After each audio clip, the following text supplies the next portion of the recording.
Imagine surviving 30 days lost at sea. No food, no clean water, no direction, just endless dark waves and the sound of your own heartbeat getting weaker each night. Now imagine finally seeing land through thick gray fog, thinking you've been saved, but you weren't rescued. You walked straight into one of the most chilling encounters ever recorded in Islamic history. This is the true story of the man who met the Dajjal, the false messiah in Islamic belief, a figure destined to appear before the end of time. And what he said still sends chills down spines centuries later. It began with a small group of about 30 sailors leaving Palestine, sailing into the Mediterranean Sea. Among them was a man named Tamim ad-Dari. At that time, he wasn't even Muslim. He was simply traveling like any ordinary man with ordinary plans. Then the storm came. Without warning, violent winds tore through the sky. Waves rose like walls. Their wooden ship was thrown around like a toy.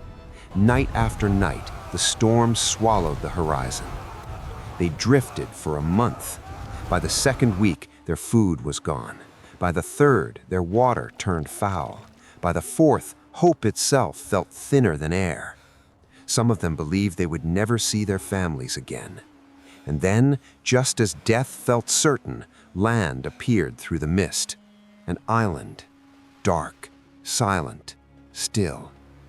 They dragged themselves onto the shore at sunset, collapsing into the sand, whispering prayers of gratitude. But something felt wrong. There were no birds, no insects, no sound except the ocean behind them. Silence that felt unnatural.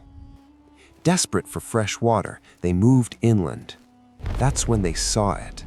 A creature covered entirely with thick, tangled hair. So much hair they couldn't tell its face from its back. They froze. The creature spoke. In a deep, unsettling voice, it said, "I am jassasah." It did not harm them. It did not attack. Instead, it pointed toward an old, ruined monastery deeper inside the island and told them someone inside was waiting. Imagine the fear in that moment. You've survived a month at sea, only to walk willingly towards something unknown in a dead, silent place. But they had no choice, so they went. Inside the ruined monastery, in the shadows, sat the largest man they had ever seen. Massive, powerful, intense, but chained. Heavy iron chains bound his hands to his neck. Shackles locked his legs from knee to ankle. He wasn't just restrained, he was imprisoned. And before they could speak, he began questioning them. "Are you from Arabia?" "Yes." "What of the date palms of Baisan? Do they still bear fruit?" Confused, they answered yes.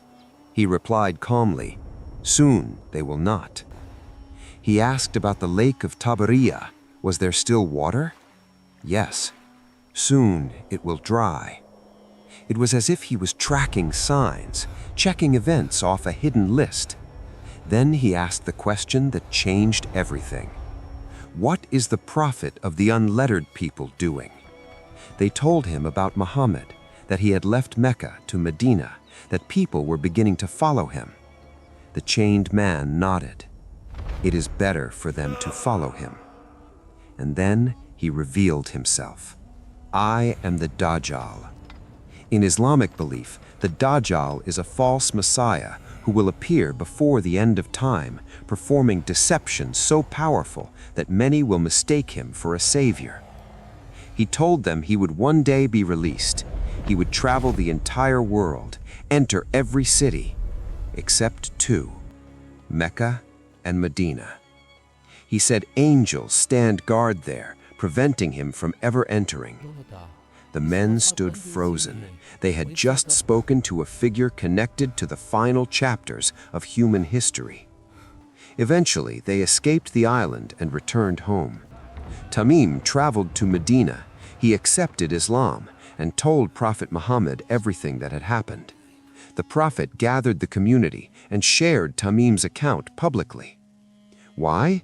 Because it matched the warnings he had already been giving. The story wasn't fantasy, it was confirmation. Think about that. A man chained on a hidden island, aware of global events, waiting.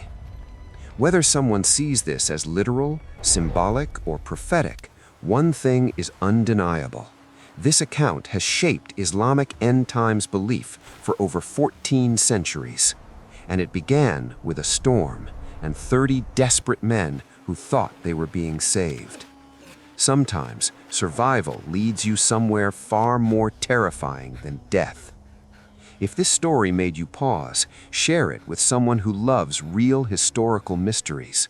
And if you want more powerful true stories from Islamic history told like this, stay with us, because some stories don't just inform you, they stay with you.